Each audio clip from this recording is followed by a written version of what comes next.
13 to 25 of the Republican National Committee are hereby amended to be the rules adopted by the 2008 Republican National Convention, as subsequently amended by the Republican National Committee pursuant to Rule 10D, and further as unanimously recommended on August 23rd, 2012 by the Republican National Committee, that Rules 1 through 11 and 13 through 25 be changed. Is there a second to the motion? Second by Mr. Smack of Nevada. Please proceed, Mr. Blackwell. Thank you. There has been an enormous outrage over certain things which happened at the Tampa Convention, and which were evidenced by the enormous opposition to the adoption of the rules by the convention, the rules that were reported by the Convention Rules Committee. There is, and every person in this room is aware of it, still an enormous unrest over this. In my judgment, I've been frank to say it was a power grab. It was a power grab by Ben Ginsburg, who accurately described himself as the Romney campaign leader on the Convention Rules Committee. And there is considerable outrage. And we have, I believe, here an opportunity to demonstrate to grassroots people that we want to join the Republican Party, that we reject this matter of power grab. And so that's what my proposal would do. I've handed out to you a multi-page thing here, which includes the text of the rules changes as the rules would read from what they are now, going back to the provisions that were adopted unanimously by the Republican National Committee the day before the Rules Committee meeting. I think a clear break, a clear repudiation of what was done there is important. Many people have described what was happening as an outrage.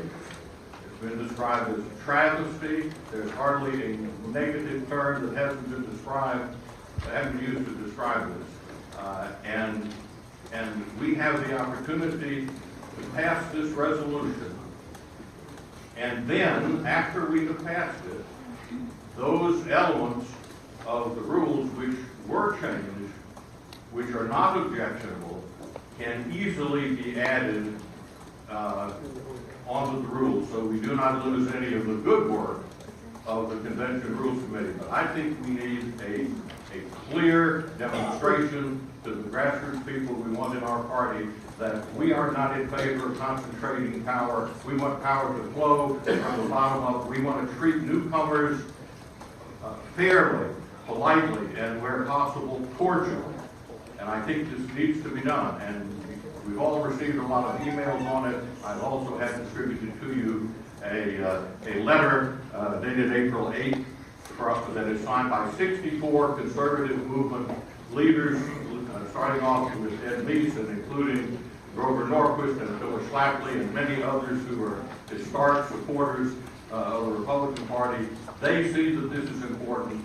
I believe we should take this opportunity to come out of this convention saying we have done something constructive and the Republican Party welcomes newcomers. And this is our opportunity to do it, and I urge you please to do this. Chairman Priebus has told me that he would support a record vote on my proposal, and I'm going to request a record vote on this so that we all have an opportunity to express ourselves and so that everybody can know how we vote on this matter of repudiating the power grab that took place in Tampa. Thank you, sir. Thank you. Is there additional discussion?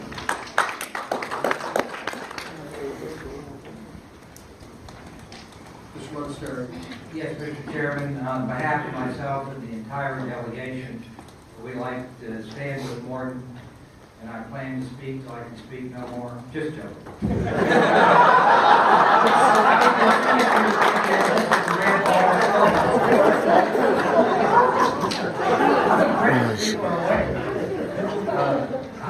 think it's any accident that probably arguably the two most grassroots parties in the RNC, the state of Virginia, which I understand has as many as 18 or 20,000 grassroots delegates at their state convention in the past, and Texas, which did have the largest state convention this year, we have 18,000 delegates and alternates, that those two parties, which try to really pay attention to their grassroots, are in the same position on this.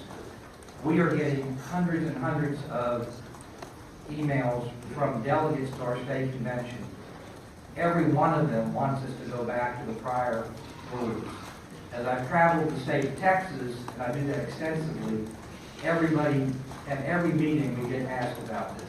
I have yet to have a single person in our state tell us that they want to maintain the current rules. So if we're going to truly be a grassroots party, I think we need to listen to our grassroots. I understand the arguments that some make that this is not against the grassroots, but I have news for y'all, it's interpreted that way. So I think we need to make a strong statement that this party is not top down, this party is bottom up, and guess what? We listened.